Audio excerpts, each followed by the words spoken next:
Hi everyone, my name is Marek Hep and I'm a tennis professional at Monroe Sports Center.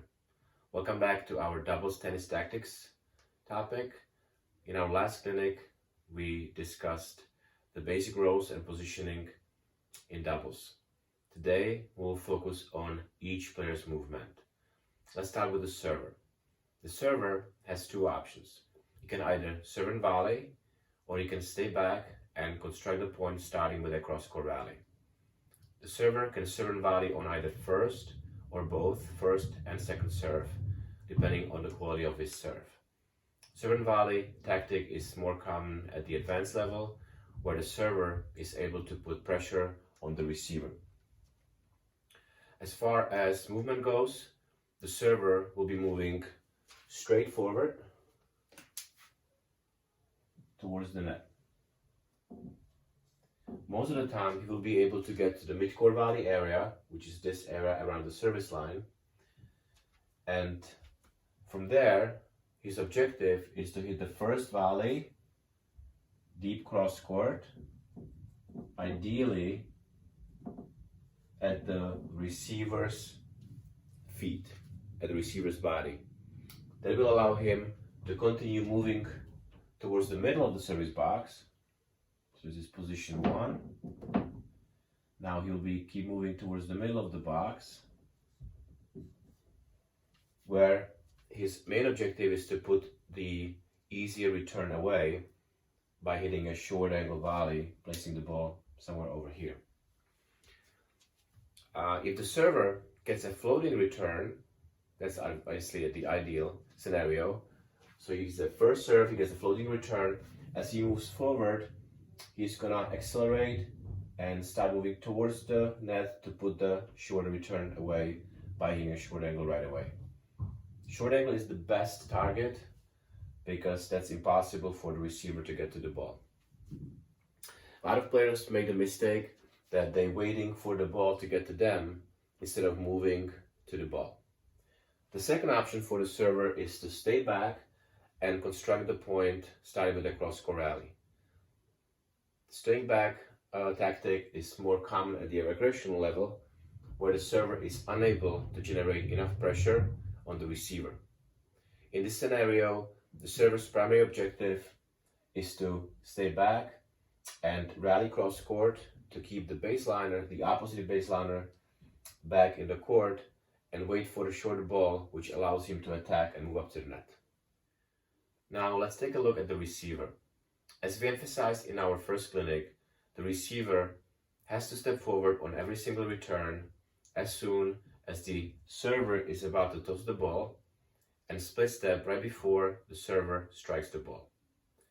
At the advanced level, the receiver will be under a lot of pressure, and his objective is to keep the ball deep cross court away from the net person, service partner, who will be looking to put away every single weak return.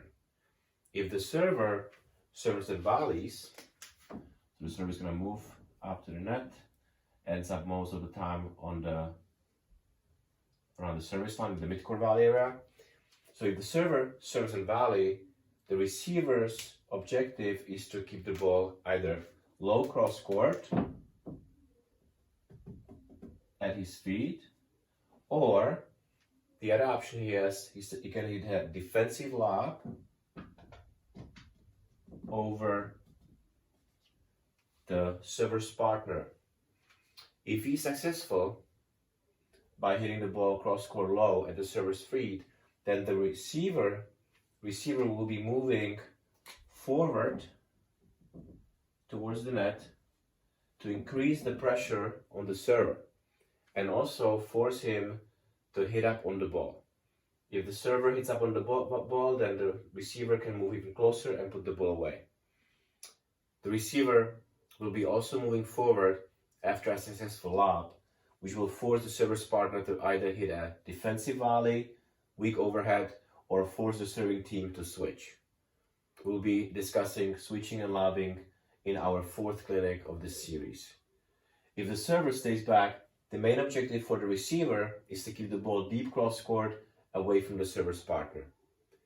The receiver will be attacking every weaker serve with an approaching shot.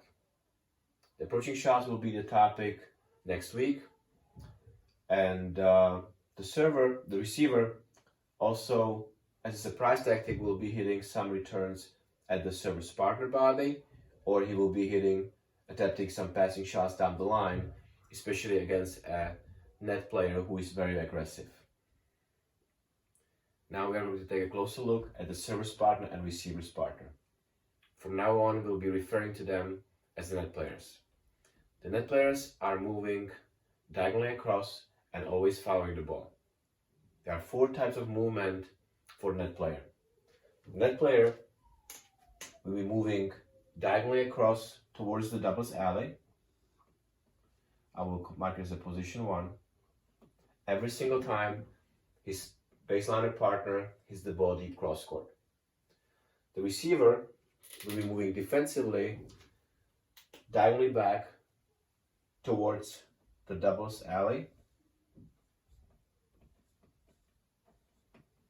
Mark it as position 2. Every single time his partner hits a shorter ball, and the server will be attacking this shorter ball and moving up to the net. The receiver's partner will be moving diagonally across towards the middle of the court.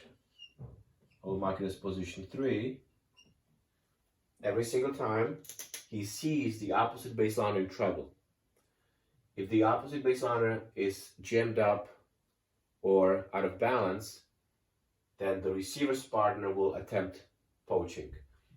We'll be discussing poaching in our 5th clinic of this series.